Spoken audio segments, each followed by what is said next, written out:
Hello, everybody. Do you know what this is? This is the sea vegetable nori. And today I'm going to show you how to make brown rice nori rolls, or what some people call sushi. Hi, I'm Chef Val, and I just came out with my new cookbook, Sensational Sublime Sea Vegetables. The cookbook is available right now in the 2025 Vegan Health Bundle. The Vegan Health Bundle is only available for purchase between March 1st and March 10th, so you only have 10 days to purchase it. The Vegan Health Bundle is over 80 different items, all put together in a bundle, and the items equal more than $5,500 worth of merchandise. The bundle only happens once a year for me, and this bundle is an incredible deal.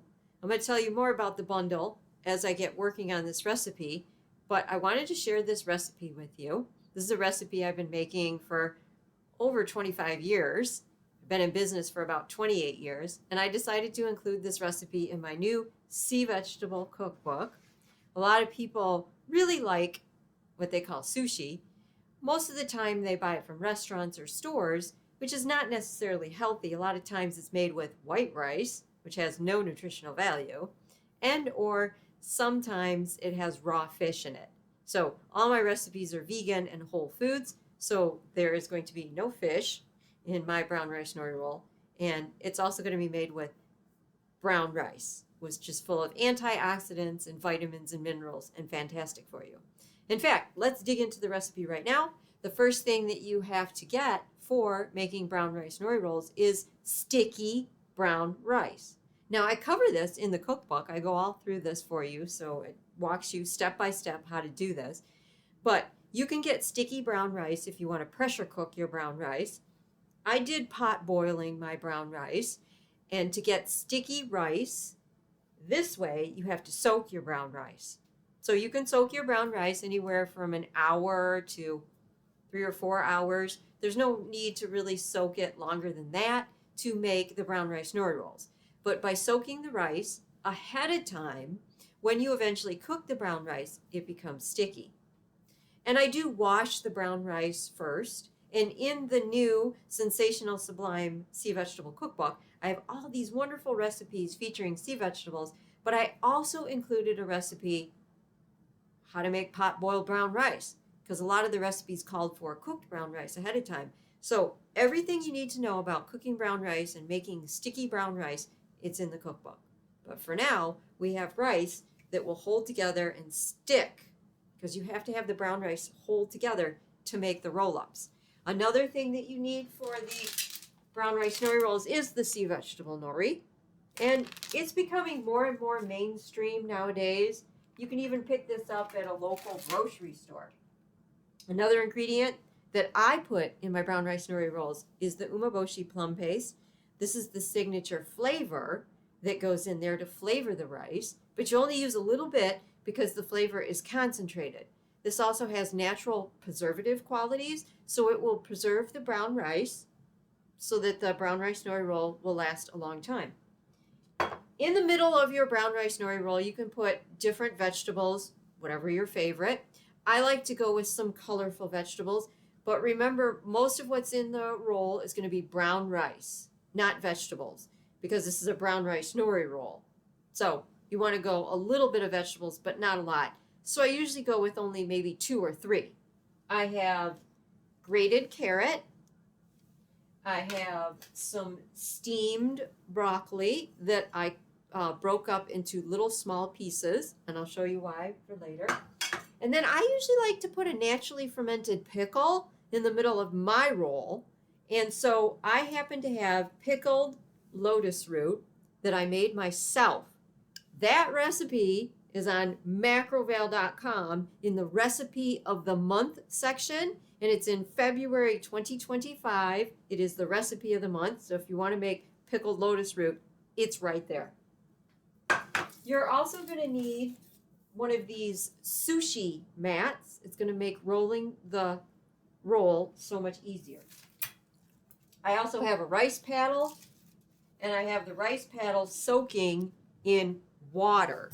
That will help so that the rice doesn't stick to the nori as you spread it out. So I have my little cooking area. I've got the brown rice here that's still warm. The brown rice has to be warm when you make the roll. If it gets to room temperature, it's not going to stick together. I have my bowl of water with my rice pail in it. Here's my ume plum paste with a knife. I have carrots, I have broccoli, and I have my fermented pickle. Now, here's a technical thing about making the sushi that you may pay attention to, but when you get your sheet of sushi, one side of the sushi, or the nori, is nice and smooth and shiny, and the other side kind of is rough. So we want the beautiful shiny side to be on the outside. So we're going to place the shiny side down on the mat so that when we roll it, the shiny side is going to be on the outside and look really pretty. Now you're going to want to spread a thin layer of brown rice on here, and you're going to want to leave about a quarter of an inch right here on this side of it with no brown rice, so that when we roll it up, we can seal it. Okay, so let's start. We're going to take the lid off, and I'm going to take my rice paddle that has some water in it. I always like to cut my brown rice after it's cooked. I'm going to scoop some up, and I'm going to push it onto the nori, like so. Ready? Pushing it onto the nori gently. I'm not forcing it down. I'm gently, but I'm giving it some of that yang energy, gentle yang energy, pushing it down so that it stays compacted, so that when I roll up the brown rice nori roll, it works very well. I think I forgot to mention that this is short grain brown rice. The short grain brown rice is your sticky brown rice. If you tried to make this with a long grain brown rice, you might have some challenges with the rice sticking and holding together. Okay, so remember not to overstuff the nori, because if you do, you're not going to be able to roll it. Okay, that's it. This is what it looks like. I'll pick it up and show you an up close to the camera.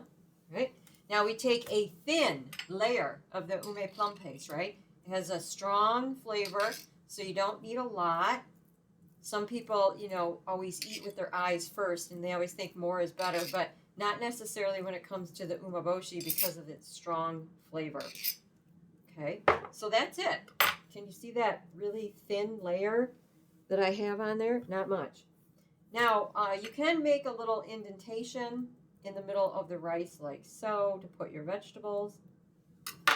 Okay, I'm going to put little broccoli flowerets in there like so. You just make a line of them. And then I take grated carrot like so, put some grated carrot there.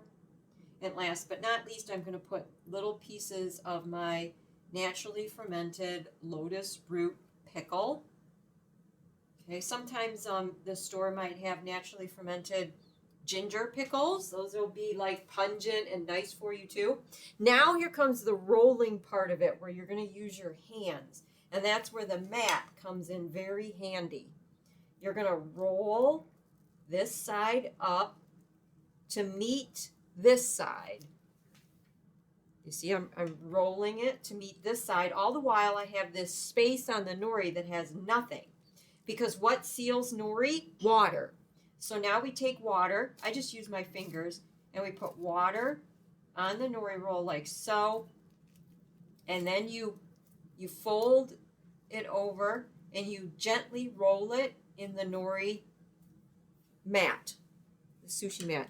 Now you take your hand and you gently press it so that it seals. Don't squeeze really hard. You're going to squeeze the rice out of the roll, right? And then you open it up, and it should magically be sealed, right? Now, if it's not, for some reason, you can put some water on it like so. Okay, so this is our brown rice nori roll. Right now, it's still hot, and the nori is kind of wet. So usually what I do is I get a tray with a rack on it, and I set my roll on there like so, so air can reach all sides of that nori. You want this to sit on the countertop until it becomes room temperature before you refrigerate it. In fact, you can leave this sitting on your counter room temperature for like 24 hours if you want to eat it by then. A lot of people slice it and then they have rounds that they serve. I don't like to slice it until it's set up. Right now, again, it's warm and it's still wet. So I let it set up first before I slice it so that it doesn't fall apart. So that's just my personal preference. That's what I do. And the brown rice nori roll is an excellent dinner, lunch, breakfast, any of those things. All right. So that's how you make brown rice nori rolls, what are called sushi. Okay. Now, this recipe and many more recipes are in my new Sensational Sublime Sea Vegetable cookbook that's in the 2025 Vegan Health Bundle. Now, how are you going to get this bundle? Well, the link to purchase the bundle is in the description of this video. It's also on my website, macroval.com, right on the homepage. You just click and you can go to the link of where the bundle is. You can browse through all of the contributions in the bundle, and you can see there's many different cookbooks in there. There's also exercise programs, there's yoga programs, there's lecture series about how to live a healthy lifestyle using whole foods, and everything that's in there is also vegan. But there's something in there for everybody, whether you're just starting your journey or you've been, eating healthy for a while. There's just a wealth of information in the bundle. And it's yours for only $49. Now, some of the other recipes that are in my new cookbook that I'm pretty excited about, we have aramay and corn. This is featuring the sea vegetable aramay, but because of the corn, it has an overall sweet flavor to it. And one of the fun things I like to do with sea vegetables, I like to create desserts with sea vegetables, because you won't even know the sea vegetables in there, but you're enjoying this delicious dessert. This is my chocolate chip cookie with the sea vegetable nori. Yes, the nori we just used here, it's in the cookie, but you'll never know it's in the cookie because of the chocolate goodness that surrounds it. Here's another dessert with nori. This is like a crisp, and this has pecans and sunflower seeds. And as long as we're going with the nori theme, here's my chocolate candies with walnuts, raisins, and nori. And again, all you're going to taste is the chocolate delicious goodness, but you're getting all the health benefits. Agar flakes is another sea vegetable that I use to make desserts. This is one of my all-time favorite desserts. It's called peanut butter mousse. It's nice and thick and creamy.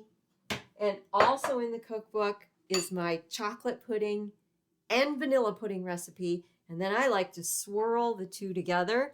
And I've made a really cool yin-yang sign. So in the cookbook, I have the recipes for the chocolate pudding, the vanilla pudding, and how to swirl it together. I don't necessarily tell you how to do the yin-yang sign. You have to be kind of creative and do that yourself. All right, so don't miss out on this opportunity. It's only $49 for over $5,500 worth of merchandise. Go to macroval.com, click on that link, or click on the link in the description below and take advantage of the 2025 Vegan Health Bundle that has my new Sea Vegetables cookbook in it. Thank you so much for watching my video. I greatly appreciate it. And for now, get in the kitchen and cook healthy.